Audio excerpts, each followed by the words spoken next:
ஏங்க இன்னும் என்னங்க யோசனை பண்ணிட்டே இருக்கீங்க?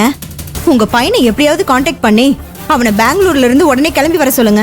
இல்லன்னு வைங்க, இந்த ஈஸ்வரி ராட்சசி நம்ம 2 பேரையும் உள்ள தூக்கி வச்சிருவா. அவ சொன்னதை செஞ்சிருவாங்க. ஏய் துர்கா, சும்மா நீயும் பயந்துட்டு சக்தி அண்ணனையும் பயம்படுத்தாத. கதிர் தான் அபியோட வாழ மாட்டேன்னு சொல்றான்ல, ஏன் நீங்க 2 பேரும் புரிஞ்சுக்க மாட்டேங்கிறீங்க? இங்க பாரு, நான் வக்கீல வர சொல்லிருக்கேன். அபி கூட வாழ விருப்பம் இல்லைன்னு சொல்லிட்டு சும்மா அந்த டைவர்ஸ வாங்கிட்டு நீங்க போயிட்டே இருங்க. ஆமா மச்சான், கிரிஜா சொல்றதான் கரெக்ட்.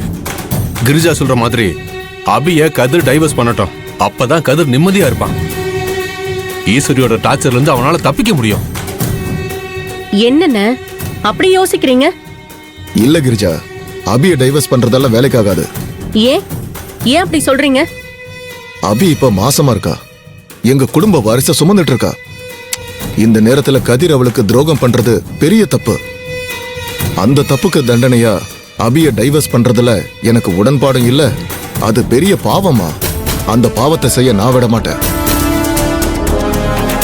கிரிஜா, அது மட்டும் இல்ல, டைவர்ஸ் நோட்டீஸ் அனுப்பிச்சா போதும், அடுத்த நிமிஷமே ஈஸ்வரி என்னையும் கதிரையும் இல்லாம பண்ணிடுவா. ஷோ துர்கா, முதல்ல இந்த மாதிரி பயப்படுறத நிறுத்து. அவ அந்த மாதிரி எதுவும் பண்ண மாட்டான். ஈஸ்வரி பத்தி உனக்கே நல்லா தெரியும். எல்லாம் தெரிஞ்சு நீயே இப்படி பேசுற? அபிய டைவர்ஸ் பண்ணிட்டா அவ வயித்துல வளர பேர குழந்தைக்கும் எங்களுக்கும் எந்த சம்பந்தமும் இல்லாம போயிடும். எங்களுக்கு எங்களோட பேர குழந்தை தான் முக்கியம். இந்த மாதிரி பேசுறதுக்கு உனக்கு கொஞ்சம் கூட வெக்கமாவே இல்லையா? உன் பையனோட வாழ்க்கையை விட, அவனோட சந்தோஷத்தை விட உனக்கு பிறக்க போற குழந்தை தான் முக்கியமா போச்சுல. நீங்க 2 பேரும் எதுக்கு எடுத்தாலும் இப்படியே பயந்துட்டு இருந்தீங்கன்னா அந்த ஈஸ்வரி இருக்கால, உங்க தலையில ஏறி உட்கார்ந்து மிளகா அரைப்பா. நீங்க என்னமோ பண்ணிட்டு போங்க, எனக்கு என்ன. இங்க பாருங்க, என்ன இன்னும் இங்க பேசிட்டு இருக்கீங்க? இவங்கெல்லாம் திருந்தவே மாட்டாங்க.